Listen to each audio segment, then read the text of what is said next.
to start. We'll talk about code or whatever we'll talk about today. It's about to start, so please hang tight while I check that everything is okay.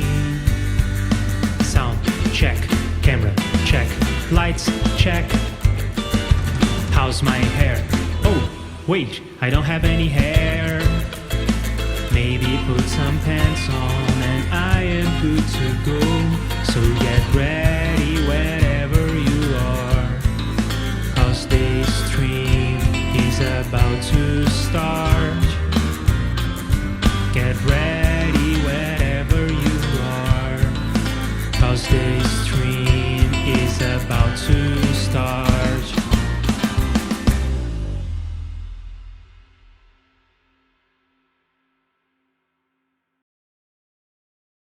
Hi, I am Leandro Facchinetti, and we are going to write some code together. Alright, that's what we are going to do. In particular, what we are going to talk about is the design system that we are developing together for real-time audio effects in REAPER. So if you are developing real-time audio effects in REAPER, you know that the facilities that come with REAPER for making the user interface look pretty, they're pretty bare bones. So we are expanding on that and bringing in a design system. So a pre-selection of colors, spaces, font choices, and so forth that are calibrated, and they have been designed by someone who knows what they're doing, not me. I'm just borrowing this design system from Tailwind. And I have this library where I use the design system in CSS. Now we are porting that to GFX and trying to adapt what makes sense. Some things don't make sense. So we are in the process of doing that and exploring or pushing the boundaries of what GFX can do in terms of user interfaces. So we already went over most of these on Tuesday and in previous streams. We already talked about the font choices. The only font you can use is Arial because it's the only font that is probably going to be available in every operating system. Then font sizes and line heights, we migrated. Font weight, we don't really have all these choices, but we migrated what we could, which is just bold or normal. We implemented with our bare hands the notion of letter spacing, which is not something that you can do in JSFX, but now we implemented this from scratch. Just print each letter and put a little bit of space in between. We ported widths and spaces. We ported border width and radius. And then this is where we stopped on Tuesday. So let me show you the things that we already have, what they look like. So for instance, sizes are here, and it's a different syntax, right? It's not CSS, it's JSFX, so it looks different. But the meaning, the intent is the same. So we stopped over here in border radius. And then outline, we decided that we are not gonna do because there is no real need for it, I would say. So the outline is this blue border that appears when you focus something, but we are not, at least not right now, in the business of recreating text boxes and that sort of thing, though that would be very useful, but there are some limitations on capturing the keyboard and all that good stuff that makes these kinds of components kind of hard to implement. Then shadows. We could try to do, they don't come native in JSFX. There is no notion of shadows in JSFX. We could try to do that with transparency and fading out a particular color, but that seems like a hassle that is probably not going to perform too well.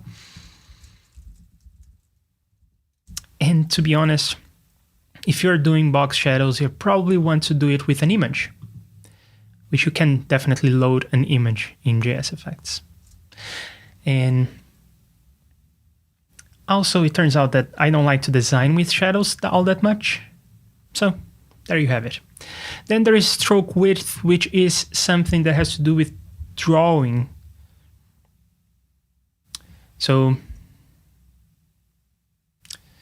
this is usually for SVGs. And I was going to say that probably we want to get away with just using borders, but I do think that there is some value in having this because we try to draw things on the screen, like line graphs and that sort of thing, in graphical user interfaces for audio effects.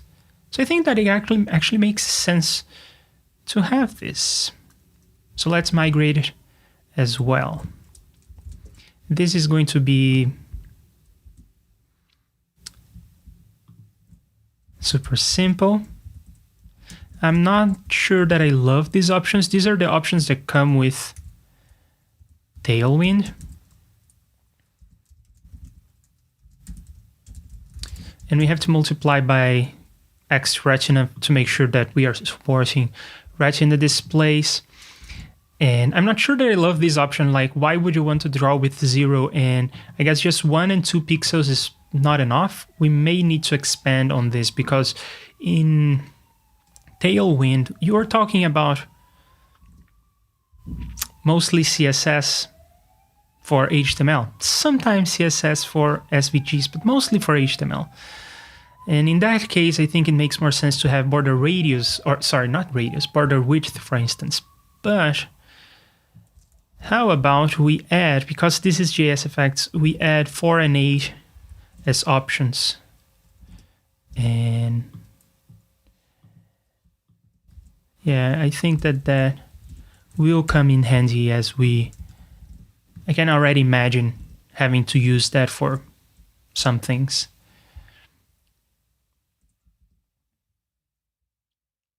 Then there is opacity. We already migrated that, and there is nothing that I want to change about that.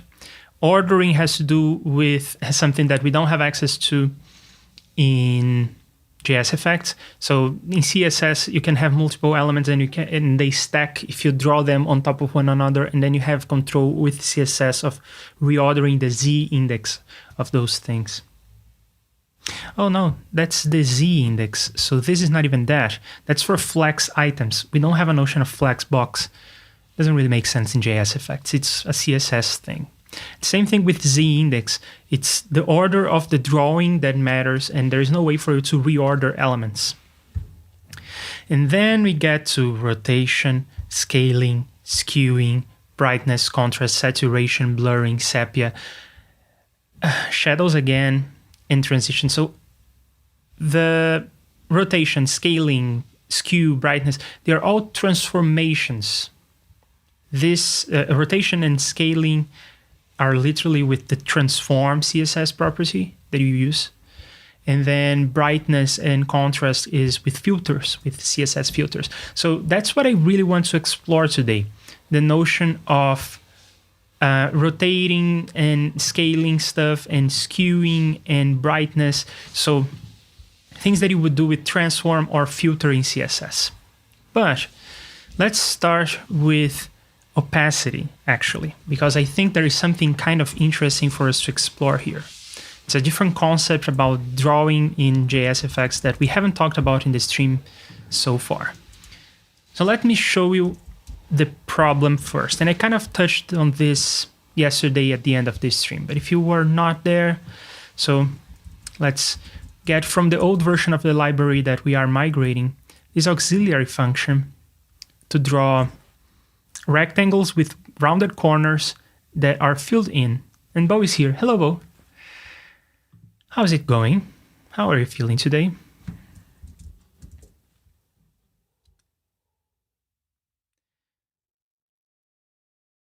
You cannot do the Z index layers with GFX. So let me get deeper into this. In CSS, you can draw elements on top of one another. And when I say draw elements on top of one another, I just mean you use positioning facilities in CSS to make so that a box like an image is on top of another image. But in CSS, you still have access to all the images individually, and using CSS, you can restack them in any way you want. And that's like the drawing model of CSS, the way that you can reason about drawing things with CSS. But in GFX, we don't have that luxury because we have a frame buffer. We have a canvas, so to speak. And then we have drawing functions. And when you draw, you are overwriting whatever was there. It's just a flat canvas in that sense. And if you want to draw things on top of one another, you can. but you have to draw them from bottom up, and you have to, if there is going to be any overlap, it's going to overwrite what was there before. So the Z index doesn't really make sense in the design system, I don't think, because there is no way for us to like reposition things. Now, could we have a higher level abstraction here? Yes, we could. We could do a model where we don't necessarily treat drawing on the canvas with the low-level primitives that JSFX give us. That's, for instance, something that Geraint Love did in his user interface library for JSFX. He has a whole notion of kind of flexbox. It's sort of positioning, and then you can say that you want this to the left of that, and then the library is going to figure out what to draw and where. So we could have a higher level abstraction like that, and we would have an internal model in our library. We would have an internal model of what are all the layers that we want to draw. And then you could use the Z index to reorder and shuffle stuff as you see fit. But I don't want to have such a high level view. I still want to deal with the primitives of JSFX and then just provide some nice features on top of that. For instance, JSFX has a way to draw a rectangle with rounded corners, but it only draws the contour, draws the perimeter of that rectangle. It doesn't fill in the rectangle. So that's why I implemented this function that does that by drawing a couple rectangles and some circles. And I have two reasons to have this preference of trying to stick with the model of JSFX as much as possible. The first is implementation complexity. As you can imagine, having a whole drawing engine and keeping an internal model of the layers and everything gets complicated. Though what we are going to talk about in the stream today sort of relates to that. And the second reason is performance. It's always faster if you just deal with the primitives. And the third reason is teaching things. So if you are getting into JSFX, you probably will want to learn the primitives. You will want to learn the basics of drawing in JSFX. Then, if you are going to use a library like Geraint's library, then you have to sort of relearn everything in terms of the library, and you have to learn about the stacking contexts and all that exists in the library. So it's another step in the way of using things. So I think that we can get very far with just a couple of sprinkling some nice features on top of what's already there. We don't need to recreate everything from scratch. But we could have an internal model and then treat the drawing functions in JSFX as just mostly a canvas in which we paint the internal world we keep. It's a possibility. So, returning to this, we have this rounded rectangle fill, and we give it a position, and we give it dimensions, which makes sense. This is the standard for other drawing functions, and then the radius, which of course also makes sense. I think that I also want to receive the color, and I keep going back and forth on this. Sometimes, so let me dive deeper. Usually, the way that you draw things in JSFX is you set the coordinates, then you set the color,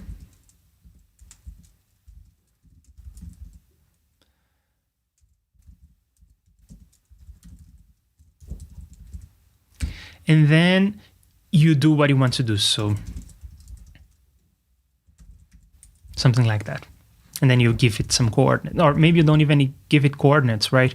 So for printing a string, you would just give the string here. So in order to be able to perform the action, you need to have some preamble that is like, where do you want to perform this action, and what is the color in which I'm going to perform this action, and so forth. And the problem in having it this way. Bo is asking, cool, are you going to make tutorials on how to implement this library? Well, I don't know. What do you mean? If you mean tutorials on how to implement the library, how to come up with the library, that's what this stream is all about. But I am going to make tutorials at some point on how to use the library. Yeah, how to, you will not need to watch hundreds of hours of me working on the library to use it. I will write some docs on how to use the functions, yes. Right, so there are some problems that I see with this. The first is that you need to remember what you need to set. For instance, if you want to set some alpha. Yeah, don't worry, you don't have to apologize. So if you want to set some alpha, you need to remember what you need to set. That's kind of annoying. And if you forget, then you may be drawing with the wrong color. And this is particularly difficult if you forget something, like say that you forgot to set a color, forgot to set the blue. And if you had somewhere else in the code, so imagine that there are like hundreds of lines here. And then there is something that sets blue, but it only sets blue if a weird condition is true. And then it can be hard to track what's going on, and it can be hard to find out why you are drawing a certain thing in a certain place or in a certain color or alpha and whatnot. So it can be tricky. This model can be tricky. So I keep going back and forth between, no, I'm going to embrace the model, or no, I'm going to try to improve on the model. To embrace the model is to just do the thing I showed.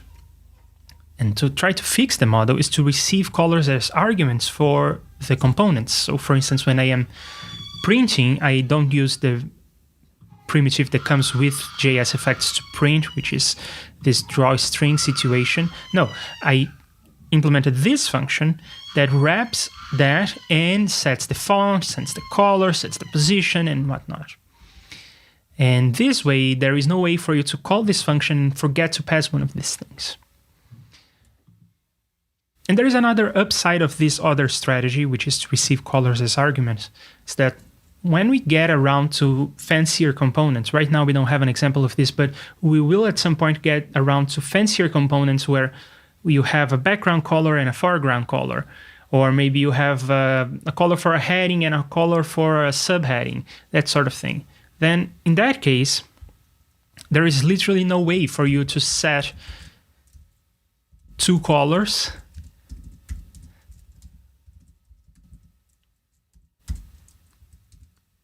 and then call the fancy component. It's not going to work, right?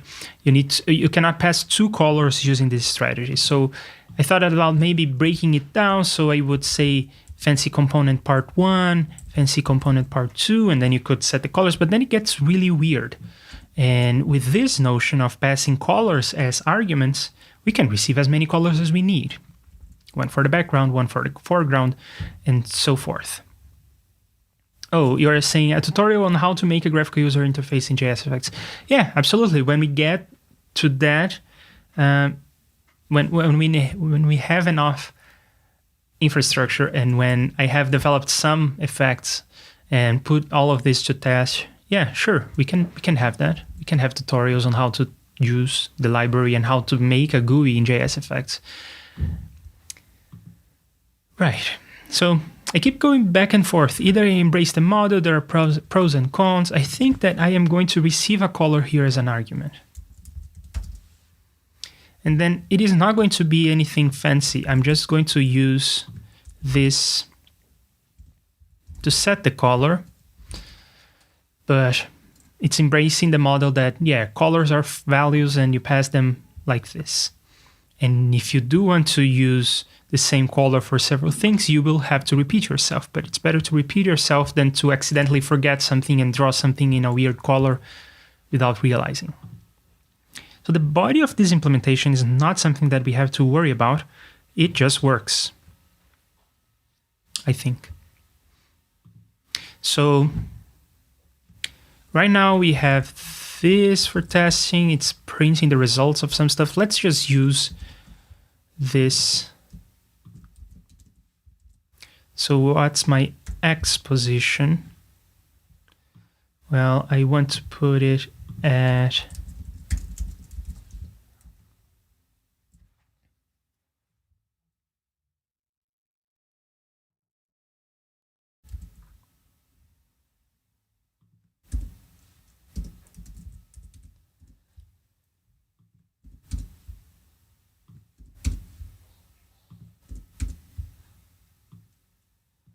I'm going to put it at 2, 2, and its size will be relatively big.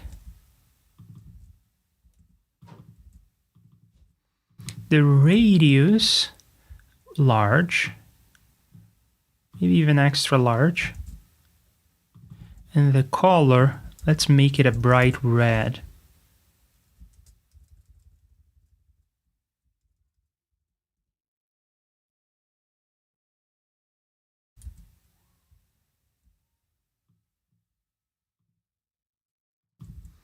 And I'm fairly confident that this is going to draw something on the screen. Let's go to Reaper and load something on a track.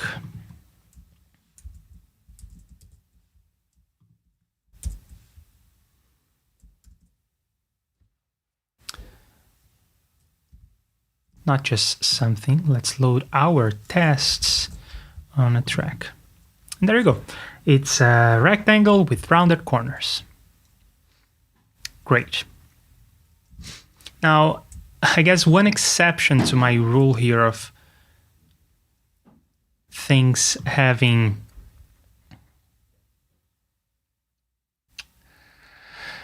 of colors being values, one exception may be transparency, opacity. Because I think it would be cumbersome to have to receive opacity everywhere, where in most cases you want it to be opaque. So opacity is going to be, I guess, an exception to the rule, I suppose. And let's make it half as opaque. So GFX A for alpha, the alpha channel is transparency, and let's make this figure transparent.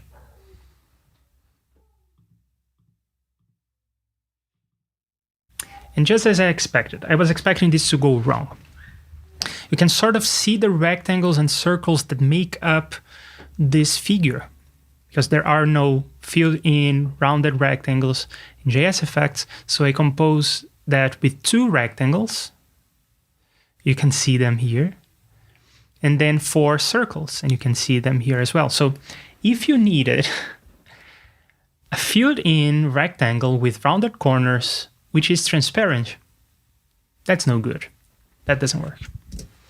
So now we get to explore the main topic that I want to explore today, which is the concept of drawing in different canvases? Canvi? I don't know. So there is this special variable in GFX called GFX dest. And it defaults to -1. -1 is this screen, the screen that you actually see. So the destination is usually -1, your screen. When you draw something, you draw into the screen. But you can set this variable to another number. And then it's going to go to another buffer, which is off screen. Or you can even draw on top of images you loaded using files. That's great. So what happens if I'm going to edit this right here to make things faster. So what happens if before I draw my rectangle with rounded corners and blah, blah, blah. First of all, why is the alpha not showing up here? Oh, I probably removed that.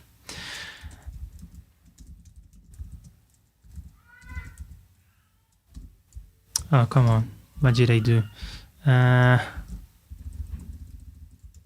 Hang on, I'll reverse things here. There you go. Now we should be back in that bad state. Great. So if I say that the GFX destination is equal to 0, now it's drawing the rectangle all right, but it's drawing it to another buffer that we don't see. And then we can GFX split, and then we can split source number 0. And then what else do we need to do? Oh, right. So now what we can do is, so we go to this other destination, Then we draw the rectangle with rounded corners. Then we revert back to our current destination, so -1 being the screen.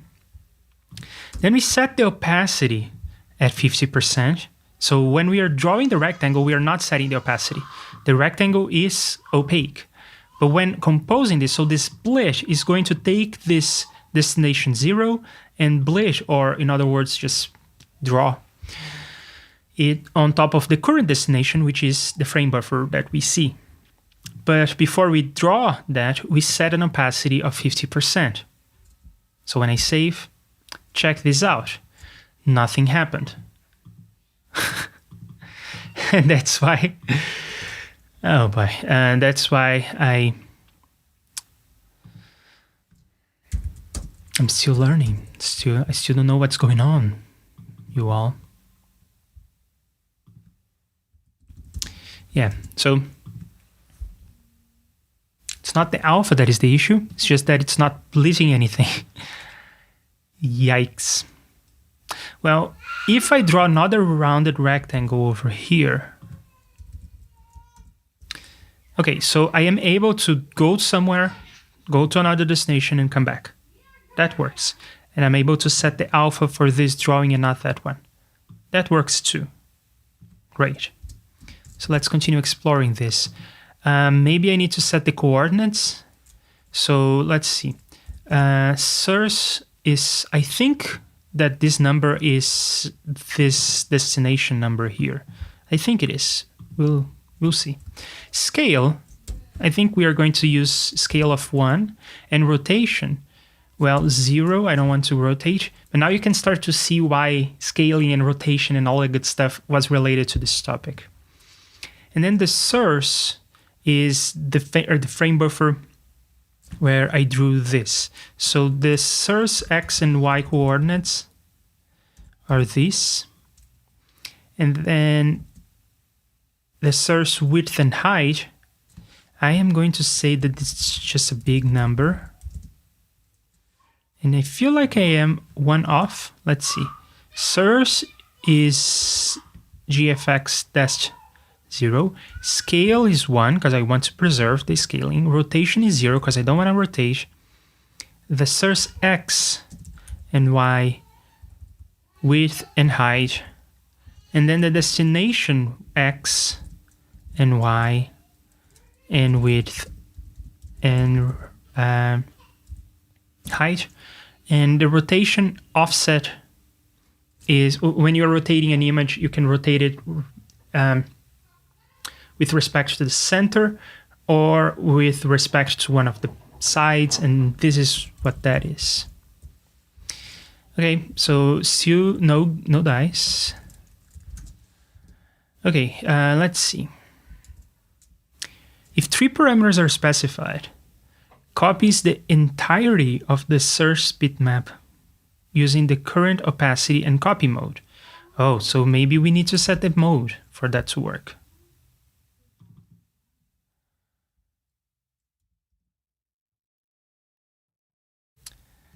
I'm already setting the alpha, so I'm setting the mode now as well. Set to 0 for default options. Set to 1 for additive blend, but none of that is doing anything. So let's retreat and investigate this in a moment. Then you can specify scale 1 is unscaled, and rotation. 0 is not rotated. Angles are in radians. Oh, that's good to know, because over here we had angles in degrees. Yes, in degrees. So we need to convert, but we have an auxiliary function to do that. Then, for the source parameter, specify -1 to use the main frame buffers as the source, or 0 to use the image specified, or PNG file in a file name line, which we don't have images. So just this was supposed to work. Let's see, I'm going to set the X and Y coordinates, because you never know.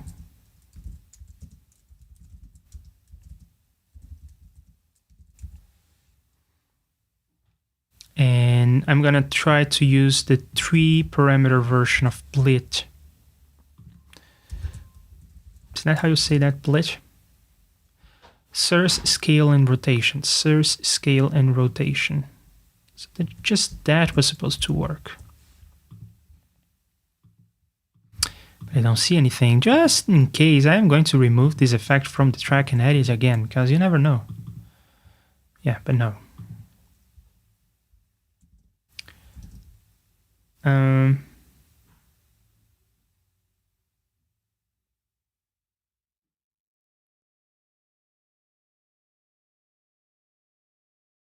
But just double checking, if I draw this, it does bleach. Okay. Or it doesn't bleach, it draws. So that's all good.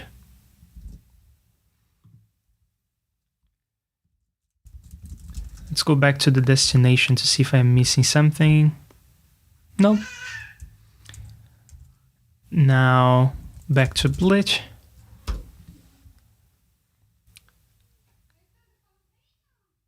Okay.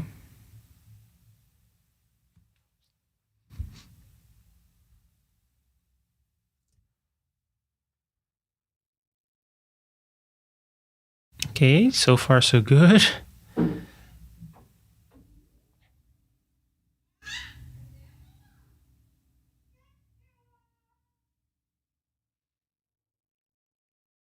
Okay, there are ways to add and set the image, dimensions, and all of that, but that's not what we are looking for. So what's this? This is the same as the other ones, but it does take the arguments in a different way, programmatically, which is kind of cool.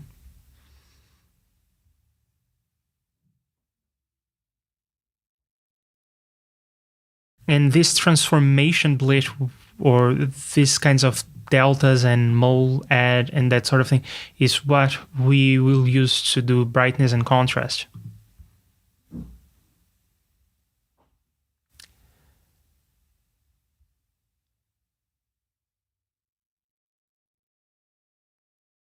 That's no way to live your life. We are not getting anywhere with this. So how about we try to cheat? I have here a list of plugins that I have installed. I have opened my effects folder. So what if we go and look for GFX Dash in other places? How are they doing that? Okay, they are using mode 0 and alpha 1. They are being explicit about that. So maybe we can be explicit about it too.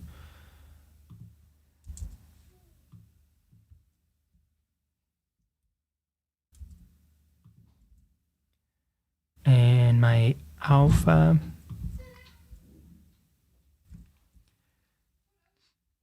So anytime I change the destination, I'm explicit about the mode and the alpha. The mode and alpha.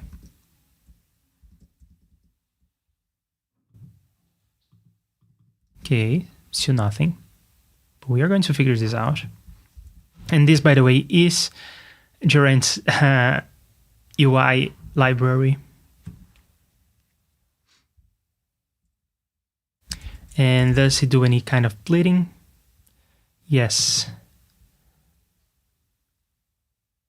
And let's see where this can be used.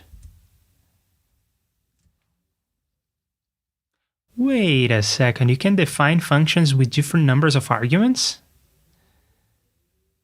That is so cool, I didn't know that. You live, you learn. I wonder if we can take advantage of this to make our library more ergonomic. What are some arguments that could be optional? Well, colors and alpha and all that good stuff could be optional. Whether you want to align something or not could be optional. We need to look into that.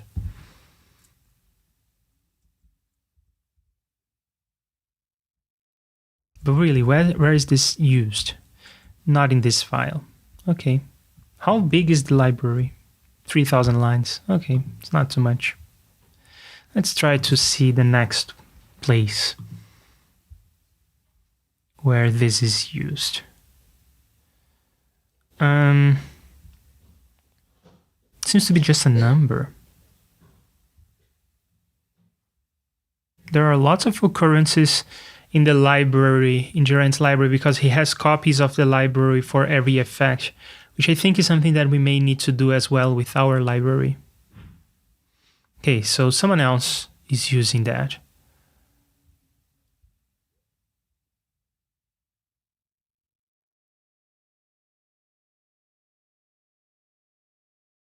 Oh, so that's another thing that I forgot to mention, but this whole drawing in different destinations is something that you can do for performance, because if you have some complex graphic that is not going to change, you can draw it once and just store it and bleed it again and again.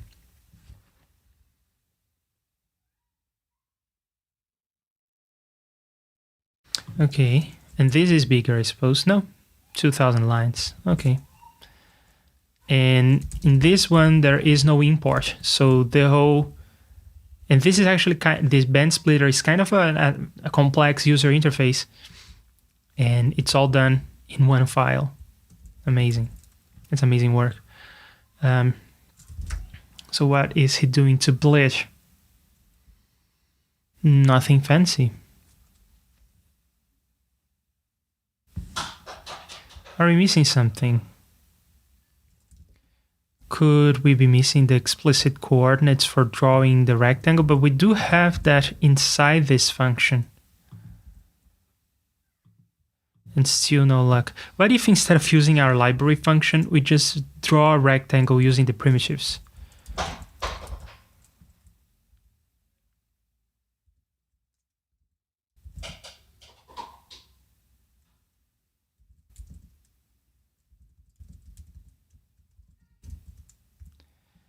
And now we do have to set the color and drawing it in white.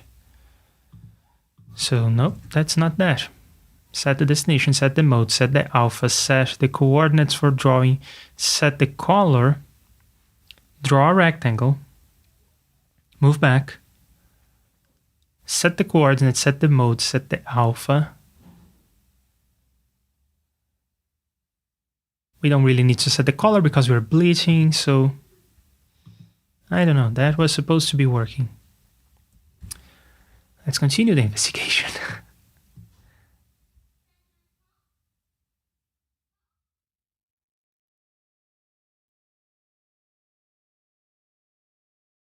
Oh, I see what he's doing here. So he's drawing gradients. I don't think I have used that before.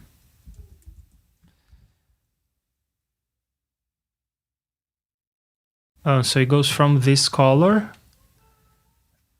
But then how do you say what color it goes to?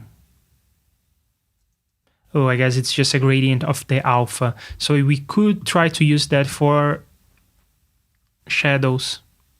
I don't like designing with shadows. And also it wouldn't work very well with rounded corners, which I tend to use a lot.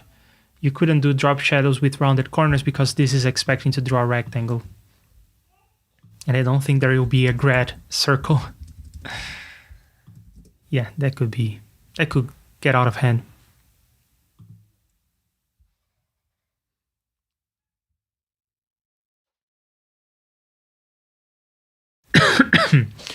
This is interesting.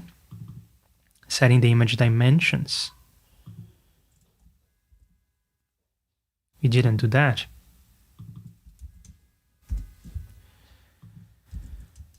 And I think I would need to do that. Yeah, shout out to Geraint for making the library. And for me for trying to figure it out, yeah, I guess. Setting the image dimensions, and I guess it's going to be, in this case, destination 0, and the dimensions can be that. Does that help us? it does. Check this out. Cool. So now I want to revisit Gerent's library and try to find an instance of this. Should be there, must be there, right? It seems like that's necessary to make the thing even work in the first place. So no, that's me. I have used destination before. It's not the first time I use it at all. It's just the first time I'm using it in GFX. I used this notion of drawing in different destinations before when I was doing a video processor for masks. And then a mask is just like what I have here around me. I have a green screen and a mask. I am taking out the green from this image. And this is not for masking with a green screen. This is for masking with an image that is prepared for being a mask. There's a whole video about this. In any case, the way that I do that is with different drawing destinations. So I have a drawing destination that is just like this, and then I apply transparency, and then I bleed that on top of the background image for doing the compositing. Right, so in Gerent's library, there must be an instance of this, and there is. Oh, actually, there are two. So it seems like that is necessary for this to work. And it was not necessary for destinations to work in the video processor because I was only manipulating images that already existed. So either my camera or the mask itself or the background. So all of these are pre-existing images. So I didn't need to set the destination. I needed to allocate things, but I was always bleeding existing pieces of images. So I guess this would be the equivalent, but it doesn't exist in GFX. So yeah, GFX and the video processor are related. They're not the same.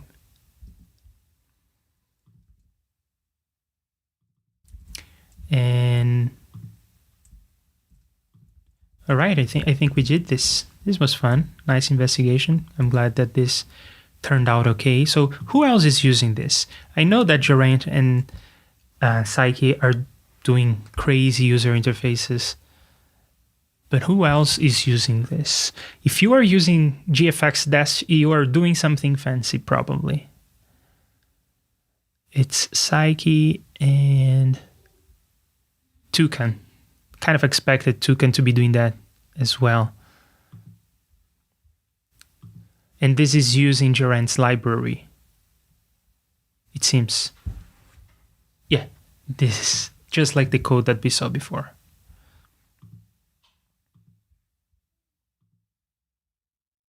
And this is not using Gerent's library. It doesn't seem. But they also use this. Okay. I know this user, yeah. All right, good stuff. Let's see. So now that we made it work, we need to figure out what are the essential parts of this and what are the incidental parts of this. I am going to, I removed the code that was drawing the rounded rectangle. Let me copy that and advance. Then let's change the rectangle that is just white so we can get rid of, I think, all of this and probably that, and I think this as well. So it goes like this: change to a different destination, allocate some space there. Then, or maybe we should even do it the other way around. Allocate some space, move into that destination. I don't think it makes a difference, but it makes more sense to me this way. Allocate the resource, use the resource. Draw there. Go back to the main frame buffer. I don't think I need to set the mode explicitly, but I do want to set the alpha and the position. And then, yeah, let's try this version. Would you look at that. We did it. That's how you do a rounded rectangle which is filled in and that is transparent. Cool stuff. That was informative.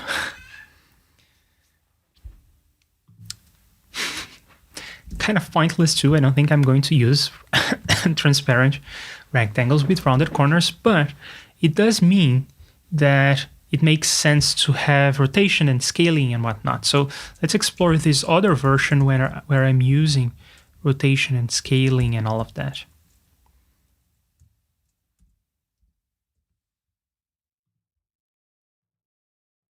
Yeah, so as expected, this still looks the same. And if I change, for instance, here the x coordinate, it moves to the right. If I change the y coordinate, it goes away because I put a value that is too big. Oh, hang on. This is the source. So I'm kind of cropping the source. I want to change these numbers. Then this is going to make it go below. Yeah, great. So this is working beautifully. So how about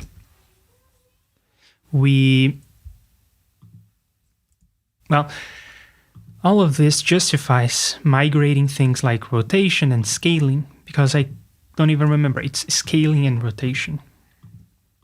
So it does make sense to migrate those pieces from here, and even rotation.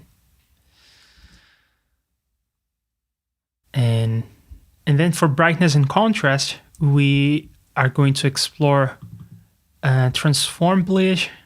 mole add rect. Do they use that in their libraries? Some people do. Psyche does a lot. Toucan is doing that too. And here, this other person is doing that. Who is that person?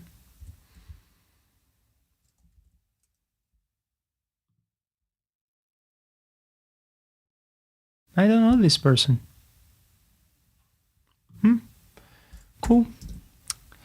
Right, so next what we have to do is to go over here, migrate these numbers, and use them here to test them out.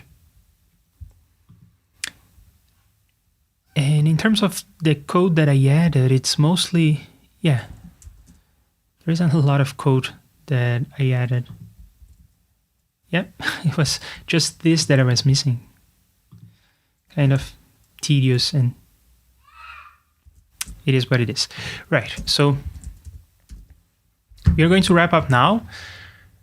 Next time we meet, it's going to be on Monday. I'm not streaming tomorrow. So on Monday, Arya and I will continue to work on the tags for his website. And on Tuesday, we will have the first meeting of our C++ study group. Then on Wednesday, we'll talk about synthesizers and produce some music using synthesizers.